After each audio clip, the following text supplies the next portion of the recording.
ચાલો આજે એક એવી વસ્તુ વિશે વાત કરીએ જે આપણે દરેક ક્ષણે કરીએ છીએ પણ એના વિશે ભાગે જ વિચારીએ છીએ. હા, શ્વસન. આજે આપણે આ જ અદ્ભુત પ્રક્રિયાના ઊંડાણમાં ઉતરીશું અને સમજીશું કે તે ખરેખર જીવનનો આધાર કેમ છે.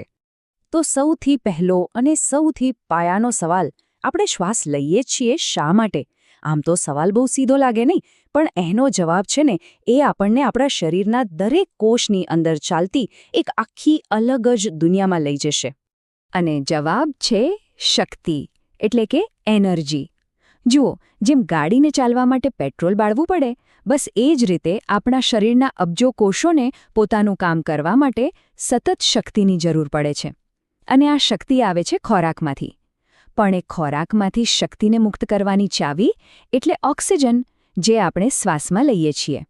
વિજ્ઞાનની ભાષામાં આ પ્રક્રિયાને કહેવાય છે કોષીય શ્વસન. અને સાચું કહું ને તો આ કોઈ જાદુથી ઓછું નથી. વિચારો તો ખરા, આપણા શરીરનો દરેક એક કોષ એક નાનકડી ફેક્ટરીની જેમ ખોરાકને ઊર્જામાં બદલી રહ્યો છે. એ જ ઊર્જા જેનાથી આપણે વિચારી શકીએ છીએ, ચાલી શકીએ છીએ, ટૂંકમાં જીવી શકીએ છીએ. પણ શું શક્તિ મેળવવાનો બસ આ એક જ રસ્તો છે? જવાબ છે ના. પરિસ્થિતિ પ્રમાણે આપણા કોષો પાસે એક પ્લાન બી પણ હોય છે. ચલો, આ બંને રસ્તાઓને જરા નજીકથી જોઈએ. અહીં જુઓ, બંને વચ્ચેનો મુખ્ય તફાવત એકદમ સ્પષ્ટ છે. શું છે? ઓક્સિજન, જારક શ્વસન, એટલે કે ઓક્સિજનની હાજરીમાં થતું શ્વસન, અને અજારક શ્વસન, એટલે કે ઓક્સિજન વગર થતું શ્વસન. હવે આ સ્લાઇડ પર આખી ગેમ સમજાય છે. જારક શ્વસનમાં ઓક્સિજનની મદદથી ગ્લુકોઝ પૂરેપૂરો તૂટે છે અને આપણને મળે છે પુષ્કળ શક્તિ. પણ અજારક શ્વસનમાં શક્તિ તો મળે છે પણ ઘણી ઓછી, અને સાથે આલ્કોહોલ જેવી આડ પેદાશો પણ બને છે.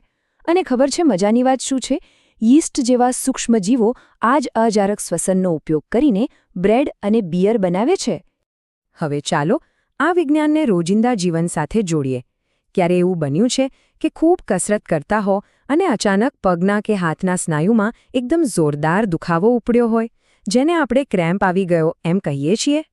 બસ એ દુખાવો બીજું કંઈ નહીં પણ અજારક શ્વસનનું જીવતું જાગતું ઉદાહરણ છે. જુઓ, જ્યારે આપણે બહુ ઝડપથી દોડીએ છીએ ત્યારે આપણા સ્નાયુઓને જેટલો ઓક્સિજન જોઈએ એટલો ઝડપથી મળી શકતો નથી. તો એ શું કરે?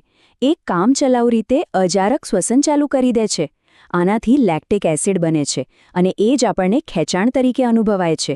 એટલે કે ઓક્સિજન વગર શક્તિ મેળવવી પડે તો થોડી કિંમત તો ચૂકવવી જ પડે, ખરું ને? તો ચાલો હવે કોષોની આ સૂક્ષ્મ દુનિયામાંથી બહાર આવીએ અને આખા શરીરના સ્તરે જોઈએ. આખરે આ ઓક્સિજન શરીરના ખૂણે ખૂણા સુધી પહોંચે છે કેવી રીતે? ચાલો આપણા પોતાના શ્વસનતંત્રની એક ટૂર કરીએ. જો, આ હવા માટેનો એક આખો હાઈવે છે.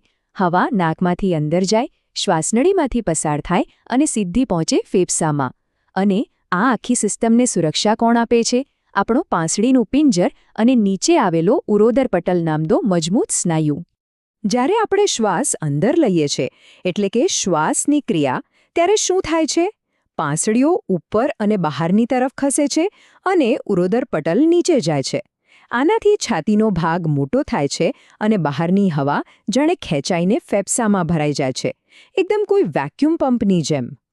અને શ્વાસ બહાર કાઢવાની પ્રક્રિયા, એટલે કે ઉચ્છ્વાસ, એનાથી બરાબર ઊંધી છે. પાંસળીઓ અને ઉરોદર પટલ રિલેક્સ થઈને પોતાની મૂળ જગ્યાએ પાછા જાય છે. છાતીનું પોલાણ નાનું થાય છે અને ફેફસા પર દબાણ આવતા હવા બહાર નીકળી જાય છે. આમાં કોઈ ખાસ મહેનત નથી. આ એકદમ આરામદાયક પ્રક્રિયા છે. અને હા, આપણો શ્વાસ લેવાનો જે દર છે એ કંઈ એકસરખો નથી રહેતો. આ ચાર્ટ જુઓ. જ્યારે આપણે આરામ કરતા હોઈએ ત્યારે 1 મિનિટમાં લગભગ 15થી 18 વાર શ્વાસ લઈએ છીએ. પણ જેવી કોઈ ભારે કસરત કરી, શરીરને વધુ ઓક્સિજનની જરૂર પડે અને આ આંકડો વધીને 25 કે એનાથી પણ ઉપર જઈ શકે છે. હવે આ આંકડા પર ખાસ ધ્યાન આપજો, કારણ કે આ આખી પ્રક્રિયાનો સાર છે. આપણે જે હવા અંદર લઈએ છીએ એમાં લગભગ 21% ઓક્સિજન હોય છે. પણ જે હવા બહાર કાઢીએ છીએ એમાં ફક્ત 16.4% જ ઓક્સિજન બચે છે. તો બાકીનો ક્યાં ગયો? આપણા શરીરે વાપરી લીધો અને બદલામાં શું બહાર કાઢ્યું? Carbon dioxide. શ્વાસમાં એ માત્ર 0.04% હતો, પણ ઉચ્છ્વાસમાં એ વધીને 4.4% થઈ જાય છે, એટલે કે લગભગ 100 ગણો વધારો. આ જ છે અસલી ગેસ એક્સચેન્જ. આપણું શ્વસનતંત્ર એકદમ હોશિયાર પંપની જેમ કામ કરે છે, કામની વસ્તુ અંદર અને કચરો બહાર. પણ શું આખી દુનિયાના સજીવો આપણી જેમ જ ફેફસાથી શ્વાસ લે છે? ના, જરાય નહીં. ઓક્સિજન મેળવવા માટે કુદરતે અદ્ભુત રસ્તાઓ બનાવ્યા છે. ચાલો આ વિવિધતા ભરેલી દુનિયામાં એક ડોક્યુ કરીએ. શરૂઆત કરીએ કીટકોથી. એમને આપણી જેમ ફેફસા હોતા જ નથી. એના બદલે એમના શરીર પર શ્વસન છિદ્રો નામના નાના નાના કાણા હોય છે, જેમાંથી હવા સીધી જ એમના કોષો સુધી પહોંચી જાય છે. કેટલી સ્માર્ટ સિસ્ટમ છે, નહીં? અને કેટલાક જીવો તો એનાથી પણ આગળ છે. અળસિયા અને દેડકા જેવા જીવો એ તો પોતાની ભીની અને ચીકણી ચામડીથી જ શ્વાસ લઈ શકે છે. ઓક્સિજન સીધો ચામડીમાંથી અંદર અને કાર્બન ડાયોક્સાઇડ બહાર. તો પછી પાણીમાં રહેતા જીવોનું શું? માછલીઓ? એમની પાસે હોય છે ઝાલર. આ એક એવું ખાસ અંગ છે જે પાણીમાં ઓગળેલા ઓક્સિજનને પણ શોષી લેવાની ક્ષમતા ધરાવે છે. જબરદસ્ત એડેપ્ટેશન છે. અને હા, વનસ્પતિઓ, એમને તો ભૂલાય જ નહીં. આપણે જાણીએ છીએ કે એ પ્રકાશ સંશ્લેષણથી ઓક્સિજન બનાવે છે. પણ શું તમને ખબર છે કે એ પણ આપણી જેમ જ શ્વસન કરે છે? જીવંત રહેવા માટે એમને પણ શક્તિની જરૂર છે. અને એ માટે એ પણ પાંદડા અને મૂળમાં રહેલા છિદ્રો દ્વારા ઓક્સિજન લે છે. આ બતાવે છે કે જીવનનું ધ્યેય ભલે એક જ હોય, શક્તિ મેળવવી, પણ ત્યાં સુધી પહોંચવાના રસ્તા અનેક છે. તો આ બધા અલગ અલગ ઉદાહરણો જોયા પછી આપણે એક મોટા અને મહત્વના નિષ્કર્ષ પર પહોંચીએ છીએ. ભલે પછી પદ્ધતિ ફેફસાની હોય, ચામડીની હોય, ઝાલરની હોય કે શ્વસન છિદ્રોની, દરેક સજીવનો અંતિમ હેતુ તો એક જ છે: જીવન ચલાવવા માટે જરૂરી શક્તિ મેળવવી. અને આ રીતે જોઈએ તો શ્વસન એ આખી જીવસૃષ્ટિને જોડતી એક કડી છે. આ વાક્ય આખી વાતનો સાર છે. શ્વસન એ ખાલી શ્વાસ લેવાની અને છોડવાની ક્રિયા નથી, એનાથી ઘણું વધારે છે. એ તો એ જાદુઈ પ્રક્રિયા છે જે ખોરાકને બળતણમાં ફેરવે છે, જેથી આપણું શરીર ચાલી શકે, વિચારી શકે અને જીવી શકે.